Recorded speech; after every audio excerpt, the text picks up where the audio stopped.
Hello guys, welcome to our channel study the law. मैं हूं ओम प्रकाश परमार और आप मेरे साथ देख रहे हैं ट्रांसफर ऑफ प्रॉपर्टी एक्ट 1882। आज हम इस वीडियो में देखने वाले हैं सेक्शन 26 एंड 29, जो कि बताता है कौन सी condition precedent and condition subsequent. ठीक है, ये दोनों क्या होती है, इनमें मेन डिफरेंस क्या है, आज हम वो देखने वाले हैं। तो पहले तो दोनों टर्म क्या होती है, इनका क्या मतलब होता है वो देख लेते हैं। वैसे हम इसको पिछले वीडियो में भी देख चुके हैं। ठीक है, तो कंडीशन प्रेसिडेंट क्या है आपकी। कंडीशन प्रेसिडेंट मतलब क्या होता है कि आपको जो कंडीशन है उसको पहले परफॉर्म करना होता है, उसके बाद आप में आपका जो ट्रांसफर है वो कंप्लीट होता है। ठीक है, उसके बाद आप इंटाइटल होते हो प्रॉपर्टी को। और कंडीशन सब्सिक्वेंट का वो क्या होता है, जिसमें आपको ट्रांसफर पहले कर दिया जाता है और बाद में आपको वो कंडीशन परफॉर्म करना होती है। ठीक है, हम कंडीशन प्रेसिडेंट को देखते हैं। तो इसमें क्या करना होता है, आपको जो कंडीशन है उसको क्या पहले परफॉर्म करना होता है। मैं आपको एक एग्जांपल दे देता हूं इसका। ठीक है, a transfer a property to B on a condition that B shall marry to C, shall marry to C।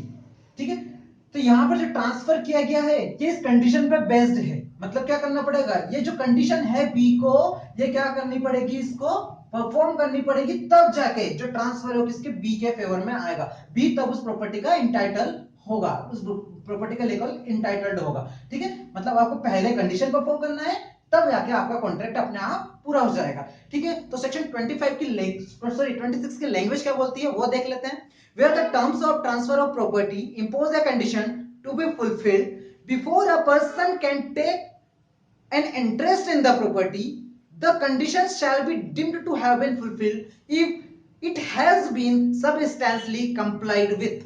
मतलब यहां पर बाकी सब सारी चीजें तो ठीक है कि आपको कंडीशन पहले परफॉर्म करना होता है, ये हम समझ गए। ठीक है, लेकिन उसमें लास्ट में क्या दे रखा, it shall be deemed to have been completed if it has been substantially complied।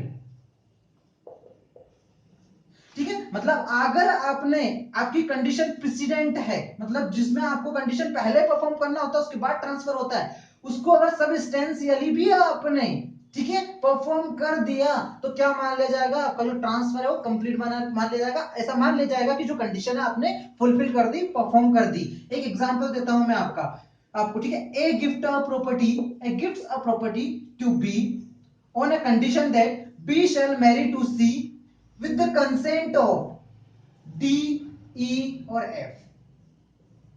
ठीक है, यहां पर ए ने प्रॉपर्टी ट्रांसफर की गिफ्ट की है किसको, बी को। ठीक है, और कंडीशन क्या है आपकी, on a condition that he shall marry to C, उसको बी से क्या करनी है, मैरिज करना है।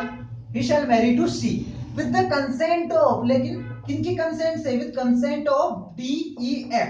ठीक है, अब हुआ कि कंसेंट लेने से पहले एफ की क्या हो जाती है, डेथ हो जाती है। लेकिन जो बी है वो डी और ई की कंसेंट से सी से शादी करने में सक्सेस हो जाता है, मतलब सी से शादी कर लेता है, वो मैरिज कर लेता है with the consent of D and E. लेकिन क्योंकि एफ की डेथ हो चुकी है इसलिए इसकी तो कंसेंट ली नहीं जा सकती।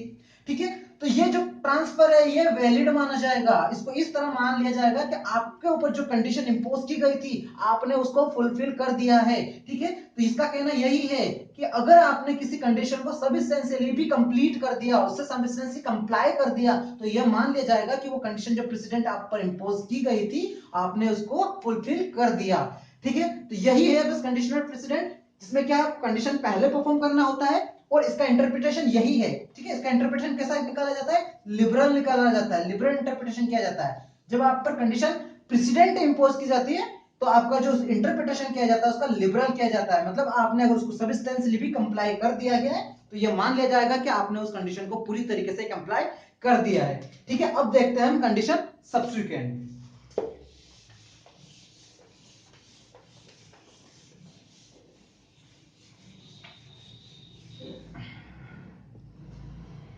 ठीक है, तो कंडीशन सब्सिक्वेंट में क्या है, ये तो क्लियर हो गया आपको कि यहां पर ट्रांसफर पहले किया जाता है, उसके बाद में आपको क्या करना पड़ता है, कंडीशन आपको परफॉर्म करना होता है। मतलब आपको ट्रांसफर पहले ही कर दिया जाता है लेकिन आपको क्या करना होता है, उस कंडीशन को परफॉर्म बाद में करना होता है। अगर आपने ऐसा नहीं किया तो जो भी उसका इफेक्ट है आपका डीड में दे रखा होता है वो उसका इफेक्ट होगा। जैसे कि मैं आपको एग्जांपल दे देता हूं, a transfer of property to B. ठीक है, on a condition that B shall go on a foreign tour within 1 year, within 1 year from the date of transfer, date of transfer।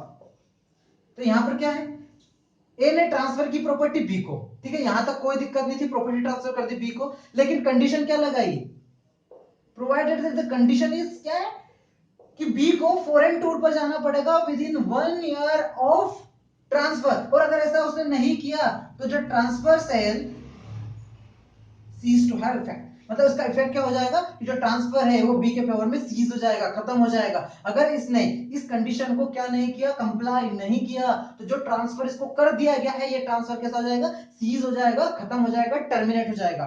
ठीक है, तो यहां पर बी को क्या करना पड़ेगा, सिर्फ बी कहीं इंडिया में घूम आया ये सफिशिएंट नहीं माना जाएगा, यहां पर इसको बकायदा फॉरेन टूर पर ही जाना पड़ेगा, वो भी विद इन 1 ईयर। यहां पर जो इंटरप्रिटेशन किया जाता है सब्सिक्वेंट का, सब्सिक्वेंट कंडीशन का, वो कैसा किया जाता है, स्ट्रिक्ट इंटरप्रिटेशन किया जाता है। आपको एज इट इज जैसा कंडीशन में दे रखा है उस कंडीशन को एज इट इज फॉलो करना होता है।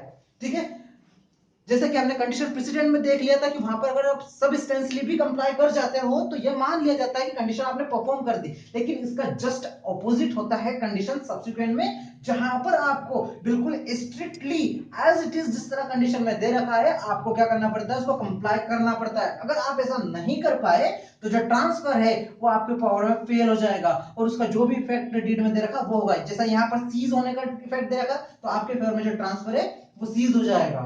ठीक है, अगर ऐसा होता है कि a transfer property to B on a condition that he shall go on a foreign tour within 1 year and if he fails then the transfer shall go to C। ठीक है, जो ट्रांसफर है वो किसको चला जाएगा, सी को चला जाएगा विद इमीडिएट इफेक्ट। तो जैसे ही 1 साल कंप्लीट होता है और अगर ये फॉरेन टूर पर जाना नहीं मतलब नहीं जा पाता है तो जो ट्रांसफर हो किसके फेवर में चला जाएगा, सी, वो प्रॉपर्टी किसके पास आ जाएगी, सी के पास आ जाएगी। ठीक है, तो ये है आपका condition precedent and condition subsequent. दोनों में डिफरेंस देखा जाए तो दो कॉमन है, यहां पर आपको कंडीशन पहले परफॉर्म करना होता है, यहां पर आपको जो कंडीशन है वो आपको बाद में परफॉर्म करना होता है। इसका जो इंटरप्रिटेशन किया जाता है वो कैसा किया जाता है, लिबरल किया जाता है, इसका इंटरप्रिटेशन आपको कैसा किया जाता है, स्ट्रिक्ट किया जाता है। यहां पर सबस्टेंसली अगर आपने कंप्लाई कर दिया तो यह मान लिया जाएगा कि आपने कंडीशन परफॉर्म कर दी है, लेकिन यहां पर आपको एज इट इज जैसी कंडीशन दे रखी है वैसा की वैसा ही आपको क्या करना पड़ता है, परफॉर्म करना पड़ता है। तो 3 बेसिक डिफरेंस है दोनों में, पहले परफॉर्म करना, यहाँ पे कंडीशन बाद में परफॉर्म करना, यहाँ पे लिबरल इंटरप्रिटेशन, यहाँ पर स्ट्रिक्ट इंटरप्रिटेशन। यहाँ पर आपको क्या सबस्टेंशियली कंप्लाई करना मान लिया जाता है कि कंडीशन परफॉर्म हो गई, यहाँ पर आपको स्ट्रिक्टली उसको फॉलो करना पड़ता है जो कंडीशन आपको दे रखी है। तो ये 3 बेसिक डिफरेंस है कंडीशन प्रेसिडेंट और कंडीशन सब्सिक्वेंट में। ये आपके सेक्शन 26 और 29 कंप्लीट होते हैं। इसके बीच के 2 सेक्शन जो रह गए हैं 27 एंड 20 और 28 वो हम नेक्स्ट वीडियो में देखेंगे। अगर आपको ये वीडियो पसंद आया हो तो लाइक कीजिएगा, शेयर कीजिएगा और सब्सक्राइब कीजिएगा। Thank you.